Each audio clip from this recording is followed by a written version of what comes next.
I just want to show you the diversity of population in 19th century, of course, before people have been nationalized. So, roughly, I will mention, because it's maybe difficult to read it, but how much diversified the population is, in fact, but was also, you know. So we could have, of course, different Bedouin tribes. We have Hadar people, we had craftsmen, we had pastoral nomads, we had merchants, small traders, large traders. We had a different kind of even social group which were not especially pastoral nomads. We had also, we can say, Sunni, Shia, Ibadi. We had, among the Sunni, we had different madhab, which bring also some maybe different cultural orientation. So just to say that anyway, this area was quite diversified. So of course, now it's completely different since the people have been nationalized.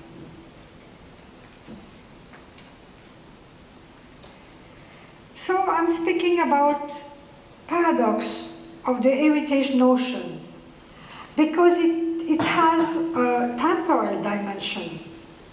For its heritage role is related to the past and goes toward the future. But its direction is not always linear, as for all human history, of course. The transfer from the past toward the present and to the future could be difficult, depending on the people's memory, people's history, especially when it concerns collective memory or oral history, and even written history. I don't mean that it's only a matter of consensus, like people should agree on one aspect only.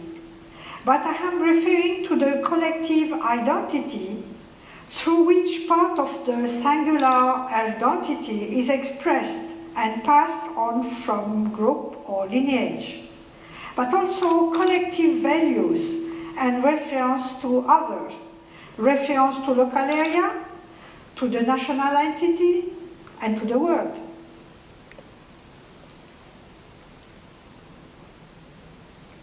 Then there is a double contact between perception and realities that occur when one considers the heritage notion. This is probably at this point that one should consider the question of consensus, or what is, we can say, imagined. The consensus of each one leads to similar acknowledgement, similar values ascribed to a building, for example, to landscapes or place name, vocabulary, clauses, codification, and through which there is identification.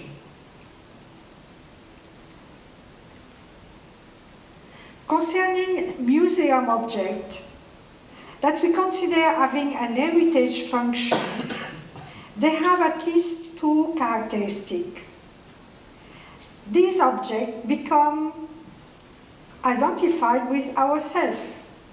They are exhibited in museums because they make sense. In other words, I can say they partake of the express museum's content. The objects materialize our awareness of the past, of the time. They help to release ourselves from the excessive ascendancy over immediacy. In the 70s, the government of every Gulf country started to consider the heritage question the Turath. First, the goal was to make known to the world the historical roots of this nation. This is why prehistorians and archaeologists were invited to do researches in these countries. But the most spectacular, and I think what brings a real acknowledgement, even a status and a total awareness of the heritage intention, was the event called Popular Tradition at Turath al-Sha'bi, of the sea and of the desert. This event coexists today, but with another vision of the heritage, more contemporary, aesthetical, and more related to arts. This is as I can summarize the situation. One should know that this popular heritage is shown in National Museum. Thus, this popular heritage is now so much idealized, beautified, that the object and the events have lost significance. The goal is mostly to support and to identify with national project. The support is made after a presumed harmony of the traditional society, especially the moral values of the past, like solidarity, generosity, but the social conditions of the past are forgotten. The National Museum were created at the same period of time that the popular manifestations. Except the National Museum of Qatar, created by British museographists and opened in 1975, and with a modern presentation, the other ones are conceived in a very traditional way. I mean, they were not made by professionals, but one can think that the thematic choices, the social categories, which were presented have been selected with the agreement of the concerned authorities.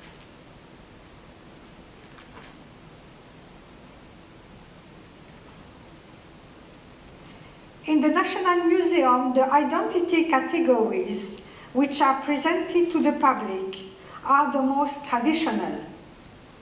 They bring a quite old-fashioned, outdated image of the global society. I don't know if the GCC gives also some direction for the heritage practices and transmission. But the media mentioned cultural concern of government about transmission, education, loss of identity, globalization. And this is why we have the feeling that we have seen the same things when we visit the different national museums of the Gulf countries.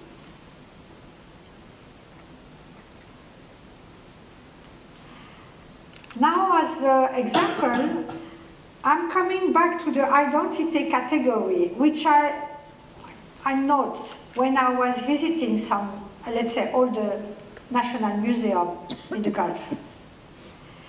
I will take as example some words. I mean most of the words which are used. The words in use in the National Museum are, for example, for the national themselves, like waiting, mining, karting, etc. The extension of the word could be large, for it can designate a kind of building or a concrete object which is identical and has the same use in another Gulf country. In this way, the building or the object will be described as Qatari or Omani if there is no special, even if there is no special sign referring to that country. But anthropologists and museographists need more information to localize such an object, like design, shape, or the use by a special category of people, any sign or knowledge allowing to put it in a place, like many silver jewelries, for example, influenced by Omani craftsmen, or giving information about trade, exchanges, cultural influences, like wooden door, for example, coming mostly from East Africa, or element of architecture influenced by India. All these are part of the heritage identity. Other word, Bedouin. So the Bedouin word has double meaning and connotation in this museum. Without asserting it directly, the word refers to the origin of the Arabian Peninsula population. In Qatar University, as far as I know, a few years ago, I don't know if it's still like this now, I know that Bedouin peoples are said to be the first inhabitant of the area.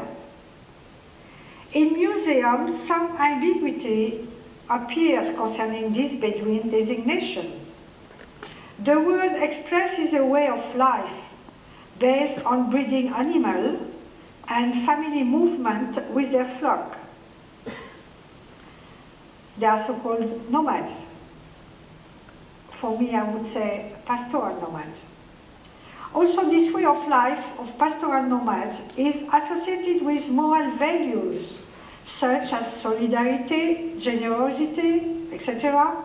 In reality, all skill and quality which are transmitted through tribal organization and genealogical descent. In fact, the process of pastoral nomadism is not explained or shown, even though this is a highly developed way of breeding animals.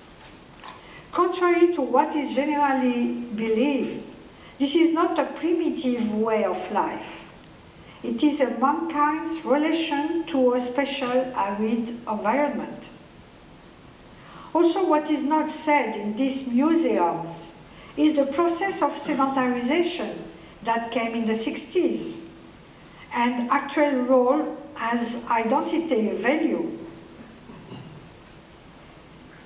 Bedouin is not anymore a way of life, but a sign of genuineness of the Arab culture.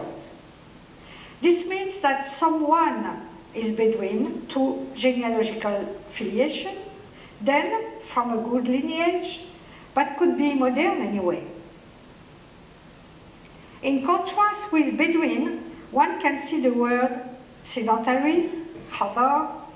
Among it we can have city dwellers, villagers, eventually mountain dwellers, mountain peoples like Jebali in Oman. All these words are neutral, allowing language variation and offering some diversity of presentation, but just by word. These word categories are combined with very general information about craft and economical activity, but very general. So, other words, the tribes, al-Qabail. They are mentioned as a whole, but not as a member of such a tribe, particular tribe. The tribes as a subject give brief information as a social organization of the past. Only the Wayal Qabila, let's say tribe, could be mentioned in reference to a historical background. Other more natural words even, this is group, al-Jama'ah, or people, al-Sha'b. These words are, of course, neutral in the sense that there is no reference to internal hierarchy, for example, or social rank, according to social system of the past, or even special category based on genealogical descent and the quality of kinship, like asil or rare asil.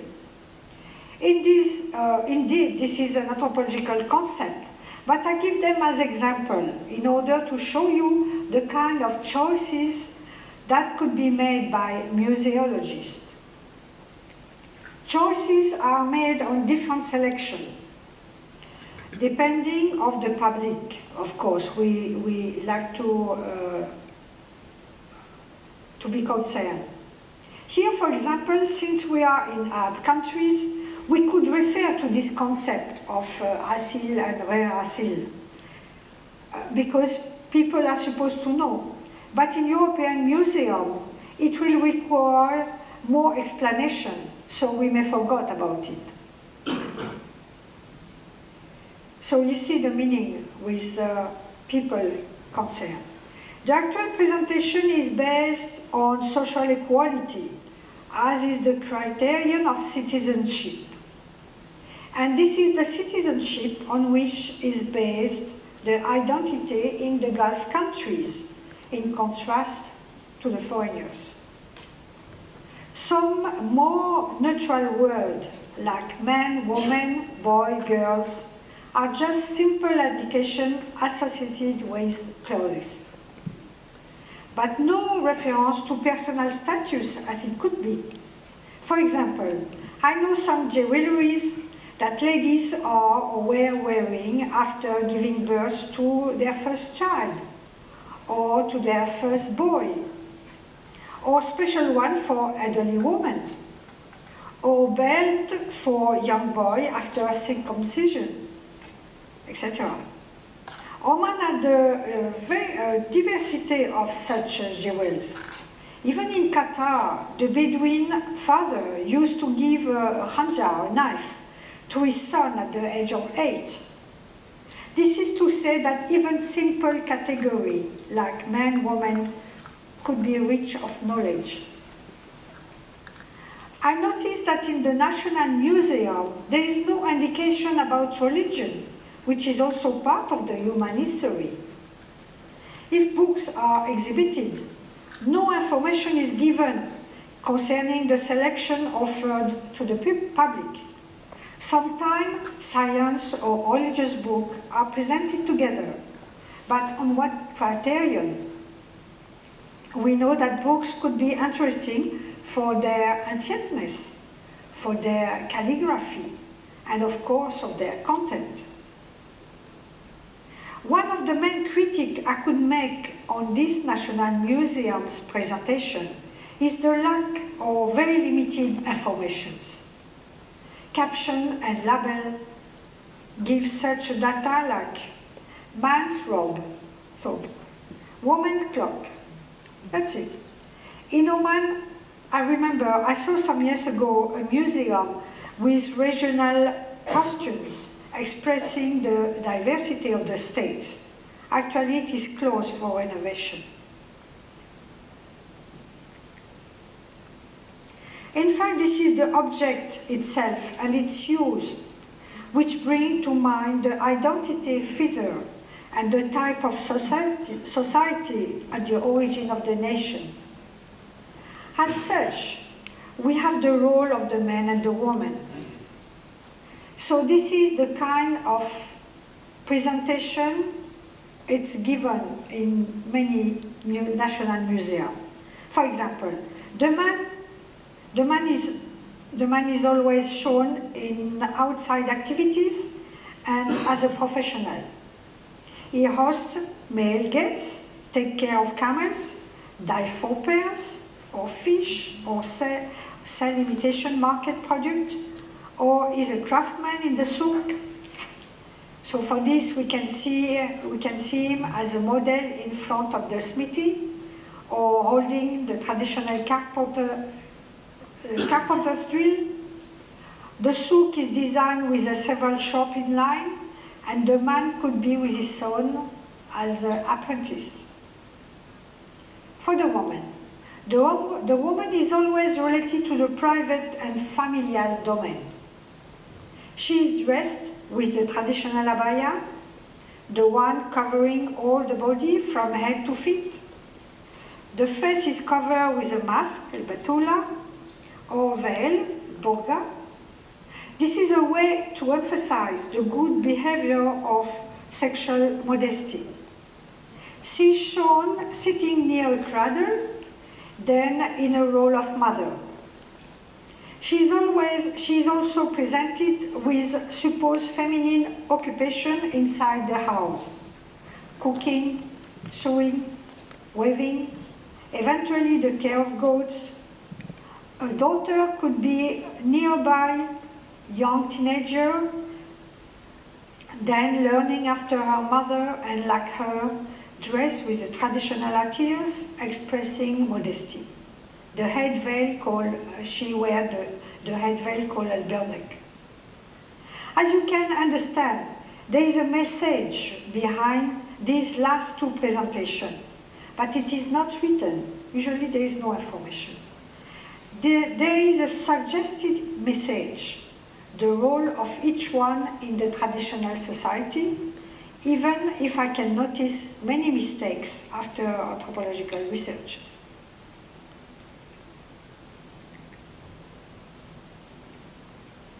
So this was some example. In general, the presentation is without almost no explanation, as I said. The scenography fits the image in which the citizens are supposed to recall or to learn, for the youngest, the ground of the society's code and rules. Also, the national events are another opportunity to reassess these codes. For this occasion, for example, Kuwaiti citizens are asked to wear the traditional dress, and the school teacher in Qatar are presenting themes of the traditional life as it pleased them. What is interesting is that in ethnographical exhibition rooms of the National Museum in Bahrain, for example, which is contemporary design architecture created 20 years ago, the thematic choices and the display are traditional, similar to what I commented before. And the Danish ethnographist who participated to the creation of the museum and to whom I asked, confirmed to me that it was the will of the Ministry of Information to display such traditional themes. In Kuwait, the National Museum, created after 1991, is similar in its themes and subject. In Sharjah, the emirate who claims that it is the most cultural oriented of the Gulf actually has 12 museums, but no national museum is made yet, because there is no agreement on the themes and subject. Actually, what is expressing the national heritage, the Turath, is a set of restored buildings, and some of them are presented as cultural village, surrounded by folklore presentation of false craftsmen and supposed ladies' work. These kind of cultural villages are on fashion in the Gulf countries. In Qatar, a similar one existed some recent years ago, but it seems that visitors were no more interested because nothing was going on. A new one, very modern and luxurious, has been built recently after the shape of a touristic agora and amphitheater, podium for show, restaurant, shisha cafe, private beach. In fact, this is a place for enjoying the cultural events.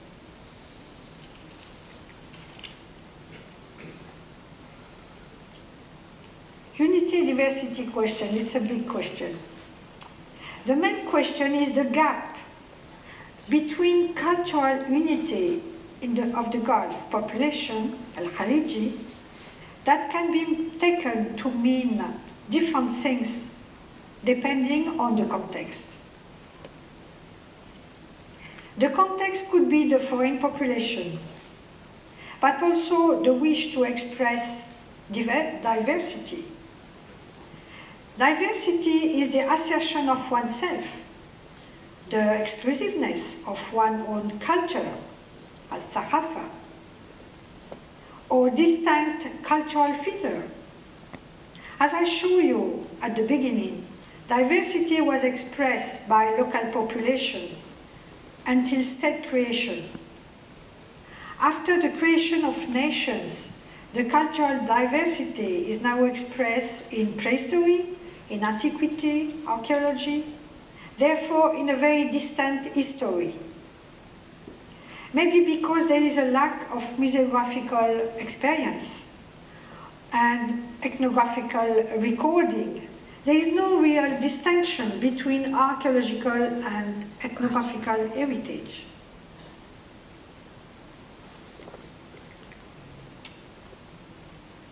The common point in the National Museum of the Gulf is the very traditional image they offered. They don't reflect the actual society with all the deep changes that occur.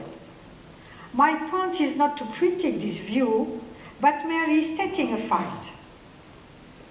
Considering the fact, I notice, for example, that a lot of changes concern women in their kind of activities, how they dress, the changes in marriage, family choices, and the family size, habitation, and so on. So to conclude,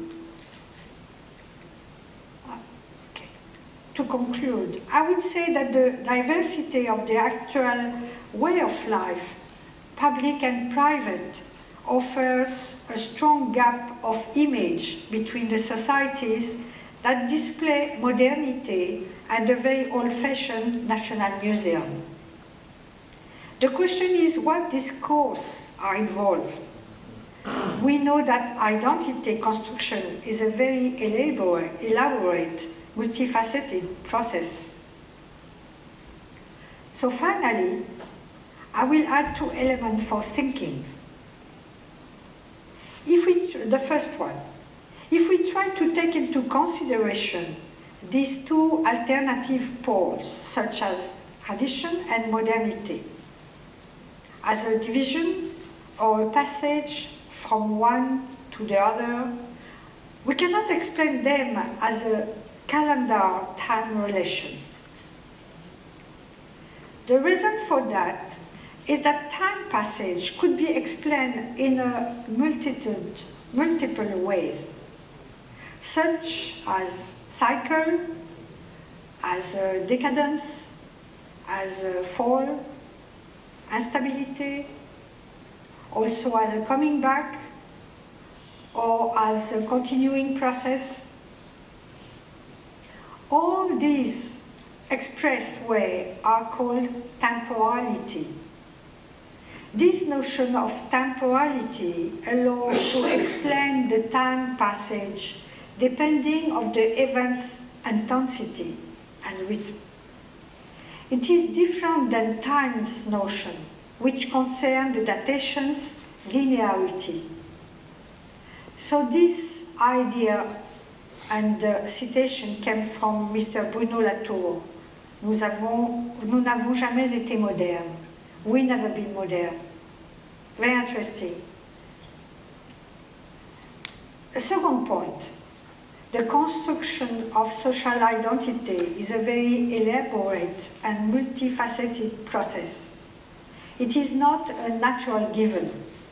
It is built after different discourses and choices which are made. Thank you very much.